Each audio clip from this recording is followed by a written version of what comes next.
Hello. Hi. And welcome back to another episode of Break Room Banter Podcast. It is a hairstylist adjacent podcast where each week two friends who also happen to be hairstylists break down our weeks in the break room. I'm your host, Hunter Walden. And I am your hostess, Erica the Red. And today, in the break room, is a little shaky. Before we introduce the guest, I have a couple words to say and share with you. So from the beginning of my career, I've been in the industry for 10 years. There are a handful of people that I can say since the beginning have made a consistent impact, like on the decisions that I make behind the chair, the techniques that I use, and you are one of those people. Oh, thank you. So being in Las Vegas, in your home right now. I'm like, come on over. Yeah, she was like, you can come to my house if you want. I was like, okay, yeah. For sure. But I just want to thank you for everything that you put out and know that face to face, it has made an impact on me, and it's unreal to me that I'm getting to talk to you in person. So I wanted to get that out first. And now I can be a normal human. Hunter, who are you fangirling over right now? Who am I fangirl? Oh. Yeah, nobody knows yet. In the break room today, we have none other than the Ashlee Norman. Woohoo! No sound effects on this. Yeah, I'll make them up for us. So we're just going to start right off the bat, Ashlee. I mean, why do you do what you do? Which part? I'm a hairstylist. I've been in the industry for 20 years. Mm-hmm. I started my career actually when I was 17. I went to beauty school in high school.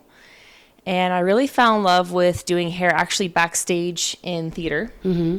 So I was a theater kid in junior high and high school, and I actually thought for a second I wanted to be an actress. And then I fell in love with doing costuming and period hairdressing, mm-hmm. and decided to go to school in high school. So that's pretty much the story of what got me into it. I love that. I wanted to do, that was how it was for me. I started when I was in theater, and then I was like, this is really fun. And then I started doing it on my friends so I can identify with that. But you took it way farther than I did. Hooey. Did your school have like a program that you were able to do cosmetology in school? Yeah, so it was like half day high school, half day I would have to drive into Granada Hills, which was a pretty decent commute living in a suburb of Los Angeles, because as a 17-year-old, a new driver, like to get on the 5 freeway with all the crazy traffic, and mm-hmm. that was a big deal. And then I worked actually on Saturdays. After you get a certain number of hours, you can do an externship and work in salons. So that's what I did. I was going to school in high school. My senior year, I was actually a Girl Scout, getting my gold award, which is like Eagle Scouts, at the same time as going to cosmetology school and working on the weekends. It was pretty crazy. So from the beginning, I was going to say, yeah, a hard worker. Suddenly I understand how you can pull all this off, because you've just always been doing it. Exactly. So you got licensed and you started working in your first salon, and you quickly ranked up, if you will. I wouldn't say that. I would definitely say the first like good 5 years of my career was a struggle. I'm also married to my high school sweetheart, who you just met. So I actually got engaged with him, and we got married probably 2 years after I graduated high school. So it was a lot of like, we were going to college. I started going to Cal State Northridge for my degree in fashion merchandising, business marketing, at the same time as like graduating beauty school and starting an apprenticeship behind the chair. Unfortunately, the salon that I worked at did not have a great apprenticeship program. And so I went to a 6-week comprehensive course of Adele Sassoon. Back then it was like $6,000. And that was a lot of money considering that was 2005. Inflation obviously has changed the value of money. So I remember my parents investing in that course for me. And then I went on the floor. I still really wasn't ready to be on the floor. And I really struggled to build a clientele for a good year and a half at the same time as being a newlywed and also going to college. Yeah. Do you feel like a lot of that had to do with all of the things you had going on? So your focus was kind of spread thin? Yeah, absolutely. I know a lot of people who started in salons that did have great apprenticeship programs, but they required you to work full time. And since I was working part time and kind of splitting my energy between my college degree, it definitely slowed me down in the beginning. I don't really know that I would recommend like necessarily doing that. And I come from a long line of like lawyers and engineers and doctors. And so for me to be a cosmetologist, it was like, you're going to waste your brains. What are you doing? And so it was more or less me proving to my parents as like, yeah, you know what, I can get a degree and graduate with honors and still follow my dreams. And that's really why I did it, was for that reason. I did have different opportunities that I maximized through my degree program. One of them being an internship that I did with a magazine in Beverly Hills, which I leveraged to do interviews with different hair heroes in our industry. And those types of relationships are relationships that I still leverage to this day. So you can always use anything to get to your goal if that's what you want. But yeah, it was hard to be in college and to try and build a clientele at the same time. Yeah. So fast forwarding a little bit to when you started your own education. So I read in an interview that you had encountered some like mean girl behavior, and it stuck out to me because it's actually something that I've heard before, just to other people, to me, and it was, you're just a nobody with no followers. No one's who's gonna listen to you. Would you say that is almost what propelled you, just the way that your parents did with your college? Oh, yeah. Reverse psychology works on me real well. If you tell me I can't do something, then that's when I'm about to prove you wrong. For sure. I love that. I do too. That's was one of my questions was going to be, how do you take that when someone says something like that to you and turn it around, not let it get you down and not let it get inside your head? But clearly it sounds like you've had practice for a while learning how to take that and turn it into fuel for your fire. Yeah, and I think also too, like, my faith plays a large role in it. You know, I've talked about this before about, you know, because of social media and this number at the top of an app on a smartphone starts to become people's identity. And that's when it can be really toxic, because now you become desperate to gain more followers to get that validation as to who you are. And we really can't set all of our identity into a social media app. And so for me, like, the thing that really kind of keeps me grounded is going back to, it's like, okay, what is my purpose and what am I doing in this industry? And that kind of goes back into like where my faith kind of comes in. And so when I am really low, it's like, I feel like God really needs to remind me, it's like, no, like, this is, first of all, this was never about you. This was about the gift that I gave you. And it's meant to be a blessing, and it's meant to serve other people, because ultimately what we do is make people feel beautiful.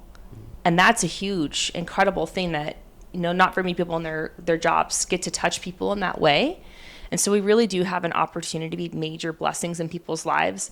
But it's easy for us to take that gift and let it feed our ego and serve that, rather than being like a gift to other people, if that makes sense. I really like that answer. That's really good. So did you always want to be an educator? Like, when you were in high school, was that like something that you were like, I mean, because I went to school with people who were like, I want to be a platform artist, you know, whether they're there or not now is a different story, but yeah, they had those dreams and aspirations. Or was that something that, like, as the opportunity presented itself, you were like, hey, I really like this. I want to see what I can do with this. Well, obviously, wanting to be an actress, that already tells you that I'm a natural performer. Mm-hmm. I'm also like a Leo, so, you know, I, you know, love to be the entertainment. And now I have a 5-year-old daughter who is like me, so I see it. It's, you know, it's just something that you're born with, you know. So the entertainer part of that in me, like that stage presence, wanting to be on stage, wanting to entertain people, that was always natural. When I was starting in the industry back in that like 2003 to 2005 was when I was doing my licensing. It was a very different era. Mm-hmm. It was like very much a good old boys club. You know, it was like the Robert Cromeans of the world. And I never really thought that I could compete with that.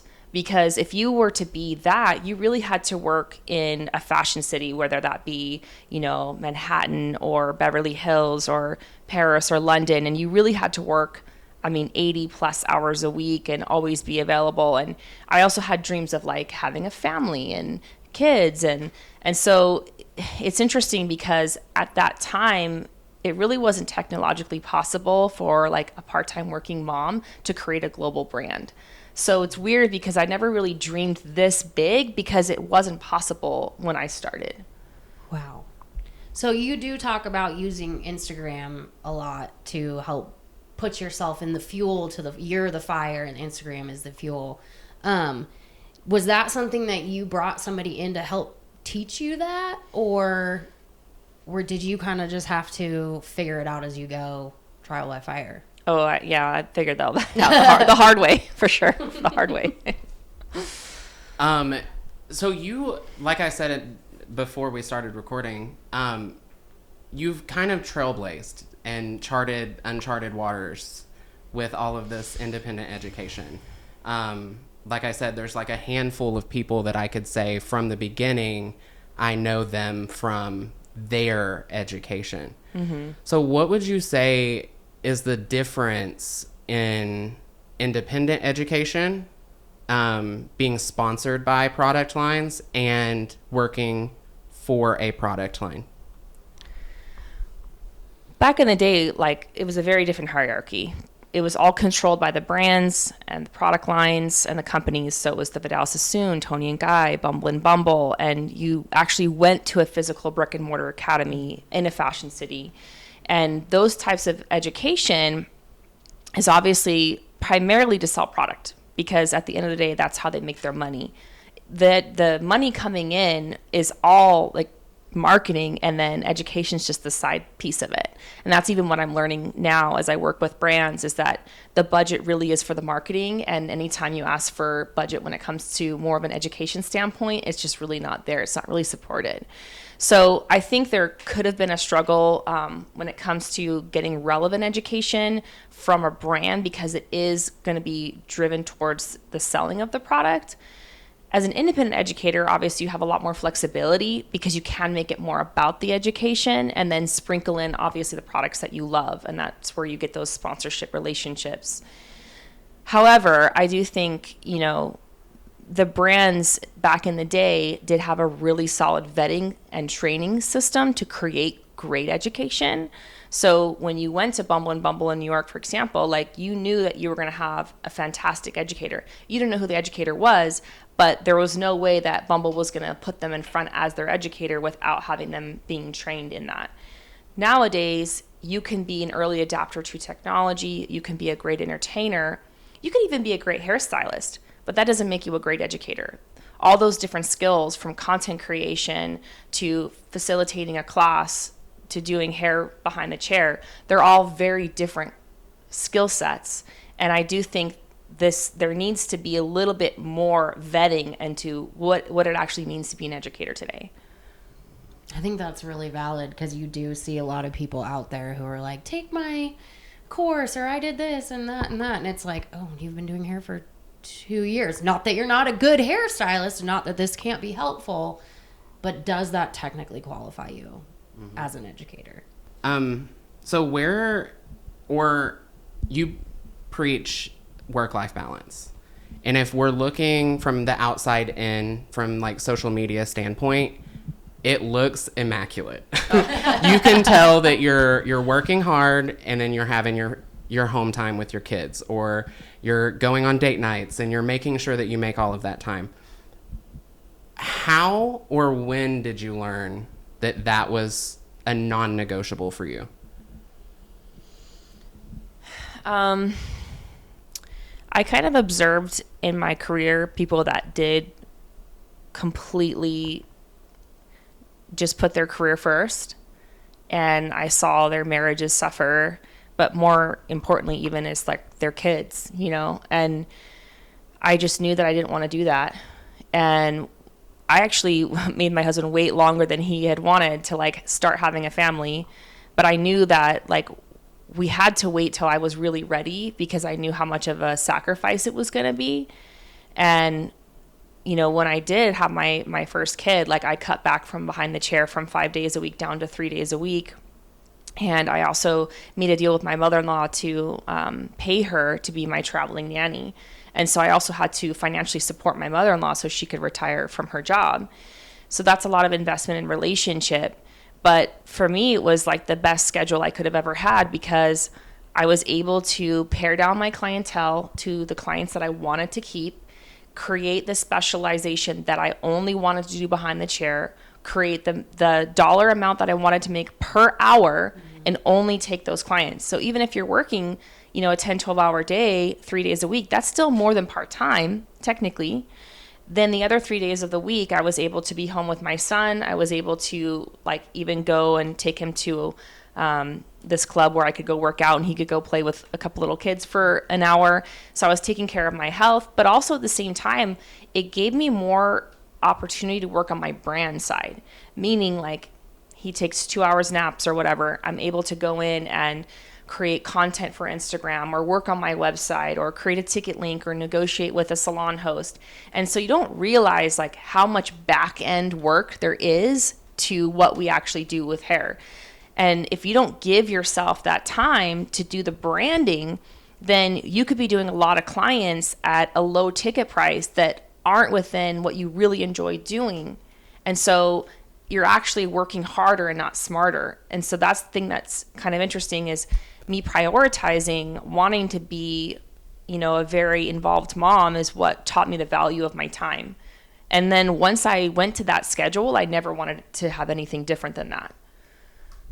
And would you say that having Chris work with you, it has helped the work-life balance, because you do get that one-on-one with him, whether it be work or whether it be what are we having for dinner tonight?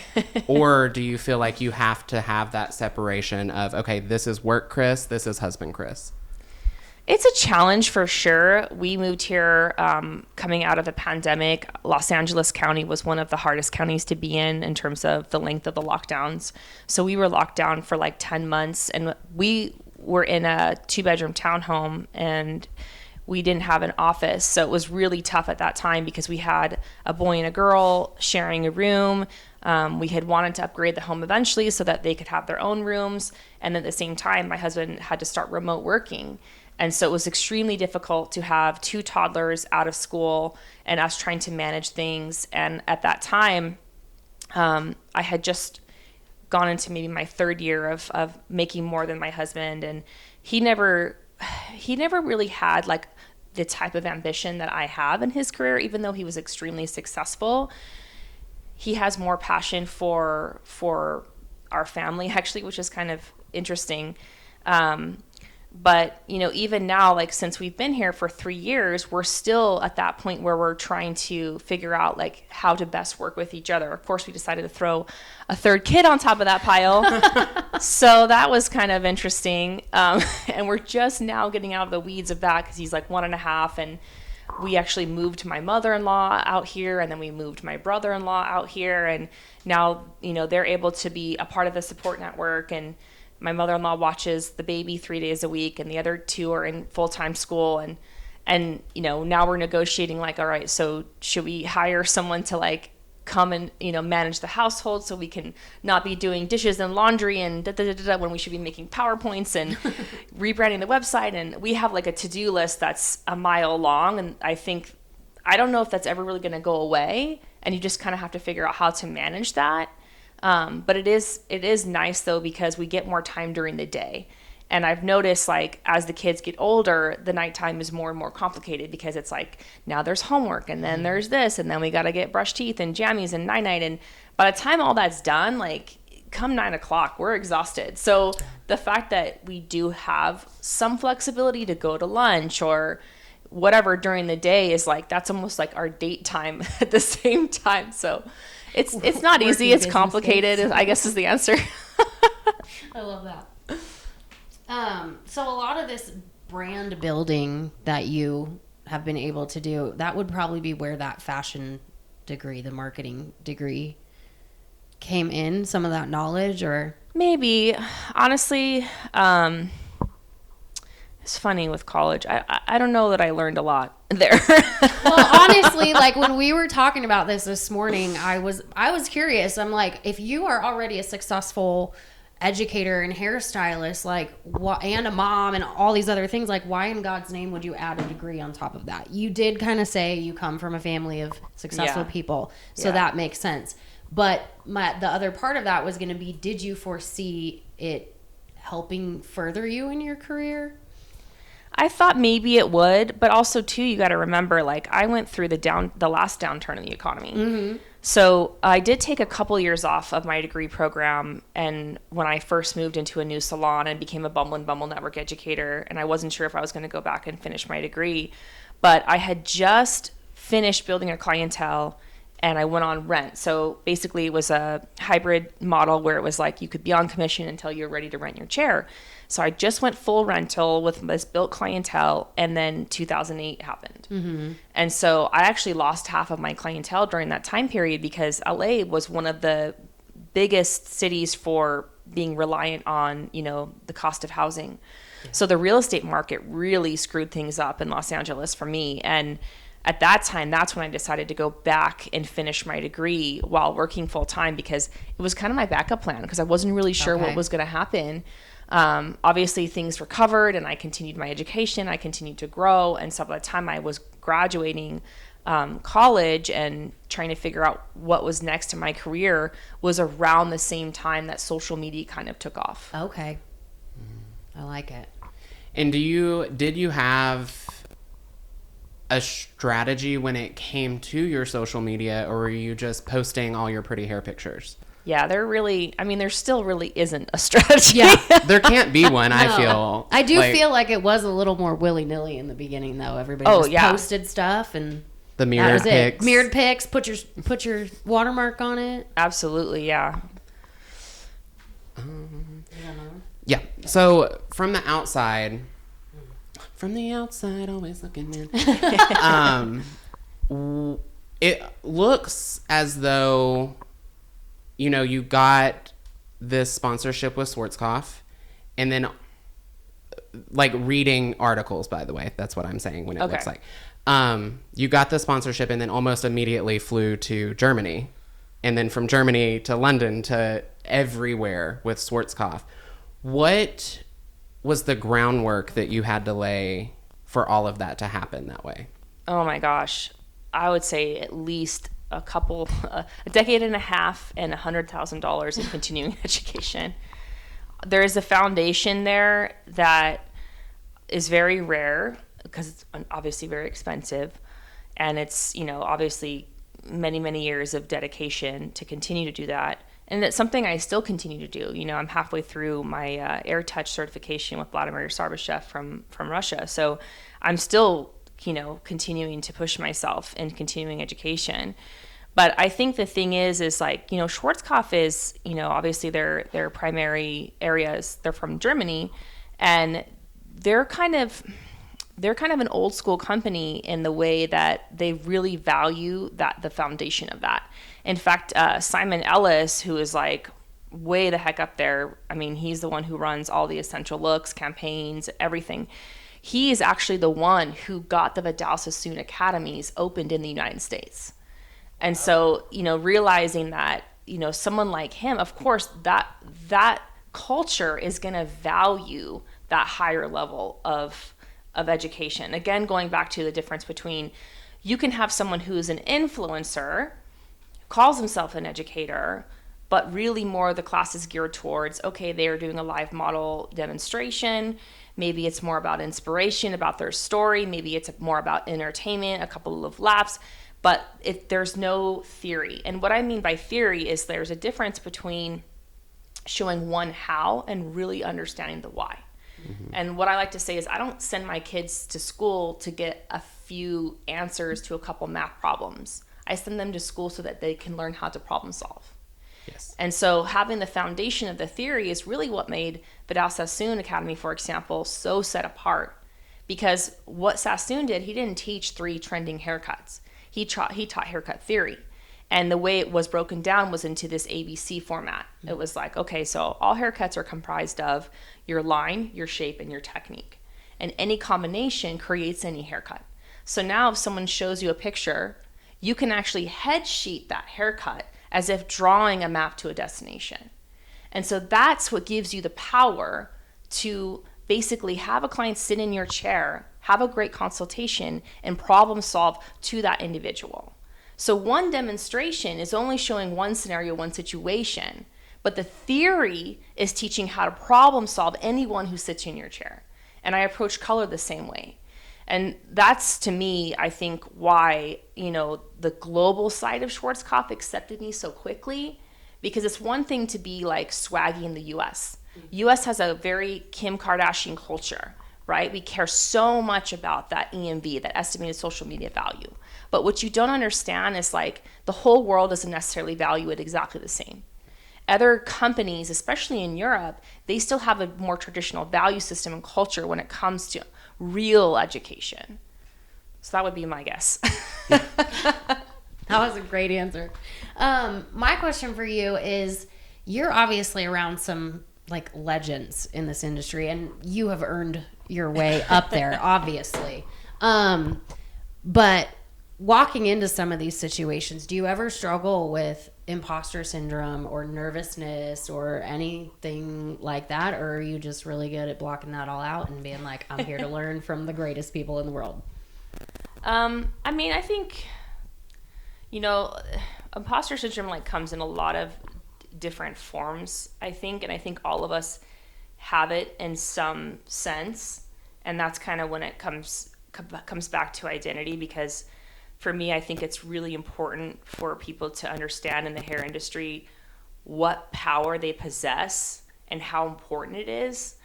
And so if I can hold on to that, it really helps me, because again, it's not really about me or my specific talent, but it's about what can I offer to this community and to this industry, and thinking about the long run and this kind of concept of legacy. And when you walk out of the industry, what are you leaving behind?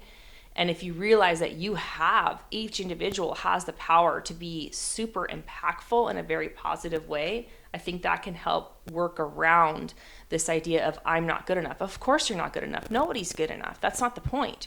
The point is about having a life of continued progression.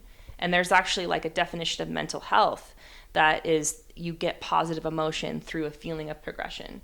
So that's kind of what I focus on. But I definitely fanboy these people. Yeah. Even I got my hair done last week in Miami with Vladimir, and when he like rolled up in his brand new, Beamer to pick me up, I was like, oh my God. I was like, he's here for me, and like filmed it and he took me out to dinner, and he just treated me like a princess. And I'm just like, who am I? This man is incredibly, it's hard because, in the U.S., he's still kind of new. We don't really know him. But, his salons and his academies and the respect that he has over in Europe, it's incredible. It's like, to me, that's everything I could ever wish to accomplish. And so when you're around people who've already achieved what you dream to achieve, that's when like you're really in a privileged situation. Yeah. That just gave me cold chills. I was going to say, that's how I feel right now. So your education has obviously evolved over the last 9 years. But with that, I would imagine that you've earned a new set of skills when it comes to business and education planning and marketing and brand sponsorships.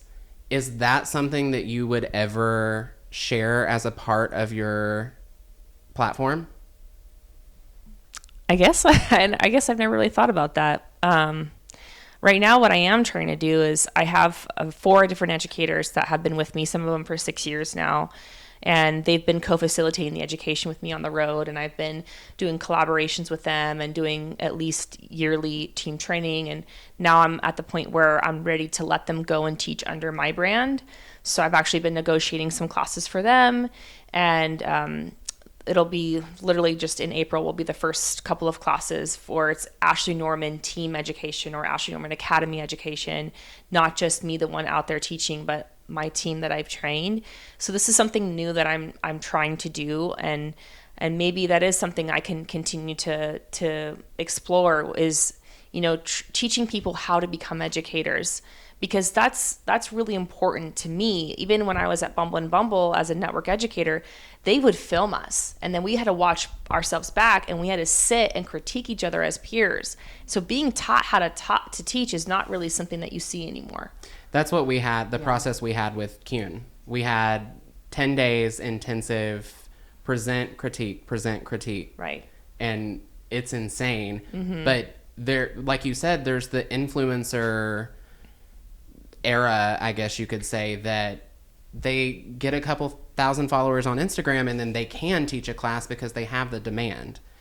But the facilitation of the class and the building of the program is something that you don't not everyone has access to that. So it would be cool if you had that as a part of your program, just as, I don't know, I aspire to be exactly like you. So, Hunter wants to be Ashlee so when he grows up. I want to just sit down for hours and take notes on everything that you have to say. Basically, this podcast is so he could pick your brain. Okay. Just kidding. But I don't know. I just thought that was a really interesting question. It's not something that's out there. Yeah, absolutely. And I'm really passionate about trying to figure out a way to create a bridge between the old and the new hierarchy. I think it's time for it. And I'm seeing more and more people just really burned out on independent education because they have gone and they have gotten really excited. And even sometimes the soft skills of these people are not there, and the way that they even treat people. And it's like, how can you be abusive to these people who paid money to come and see you, and yet for some reason they've been allowed to get away with that? But I don't really know that they can so much anymore, because in the beginning, and the influencers were new, we were all new, and it was so exciting and it was fresh and it was like, and now it's like everyone's an influencer. So it's dime a dozen. And I think the cream has to rise to the top. And I think people are going to start demanding more. And I hope that I can maintain relevance.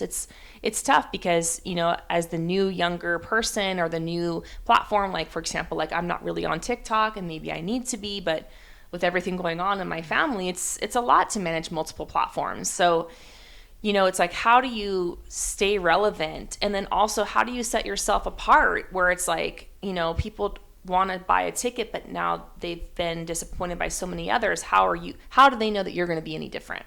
And so how do you show that, no, that I'm not like that, I'm different, and this is why? But getting that exposure also takes help from the brands as well. It's very true. So I read somewhere that you are possibly starting your own hair care line. Or did that get backburnered? That's kind of backburnered. I did have a line that I was working on, and I was selling it. I still have actually some stock that I have available for sale, but I was working with a manufacturer over in the UK, and then a lot of the stuff that happened with the pandemic and the shipping containers kind of took a toll on it. And so I'm just kind of selling out what I have, but I'm at a point now where I think I really do need to get a US manufacturer, because the shipping container thing is just not reliable since COVID times. I was all excited. I was like, oh my gosh. I know. So is there anything coming up in the future that you're looking forward to? I got a couple of things. This year, obviously, I already told you that I'm launching my team as educators here in the U.S., but I'm also trying to go a little bit more international myself. So I'm looking for more of a global exposure.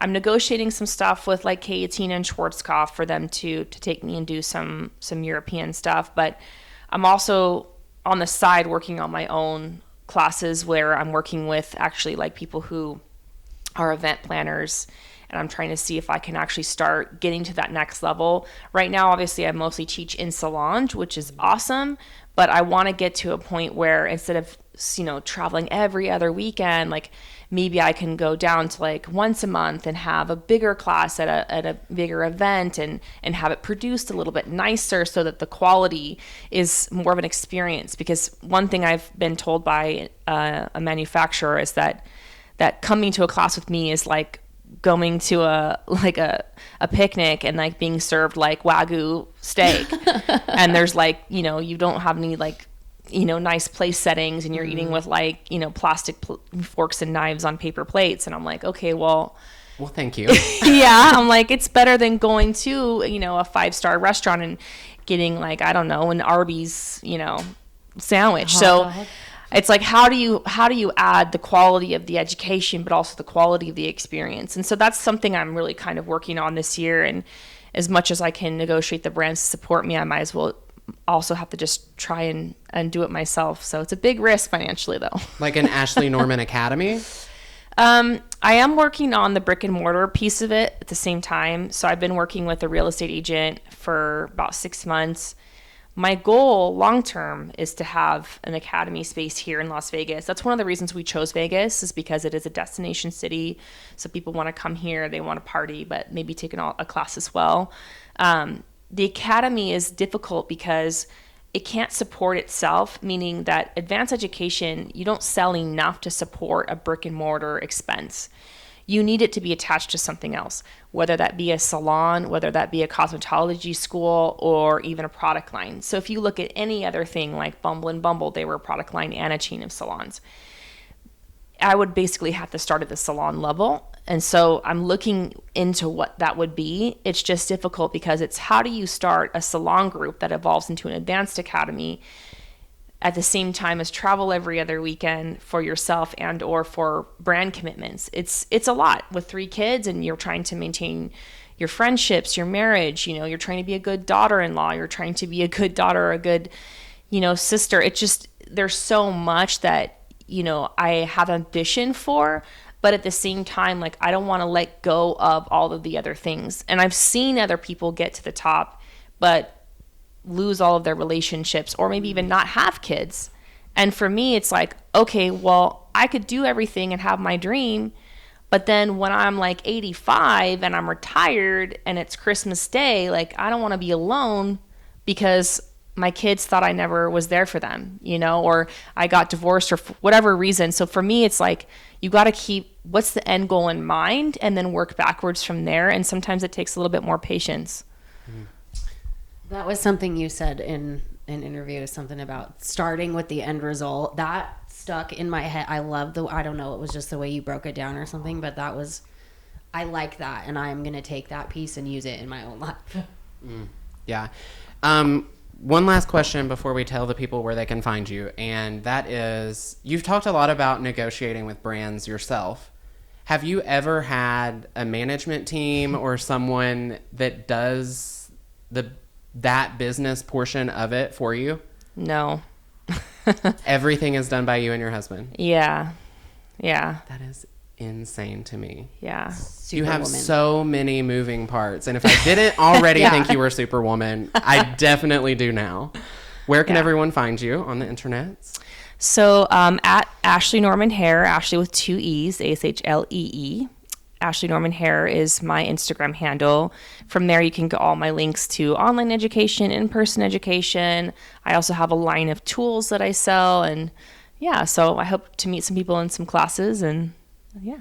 And if you haven't tried one of her foiling boards, let me or tell if you haven't seen the best color swatch thing that exists ever. I love that thing. I use it over hours. Yeah. All the time. Absolutely. It's the most accurate. It is. Anyway, if you want to find us on social media, I'm at Herrick's Hunter on all the things. I'm Erica the Redhead on all the things. Our podcast is at Break Room Banter Pod on all the things. And if you want to find an additional way to support us, you can follow our Patreon, and it's www.patreon.com/Break Room Banter Pod. It allows us to do beautiful things like this with Ashlee. And until next time, remember, you always have a seat at our table. Bye.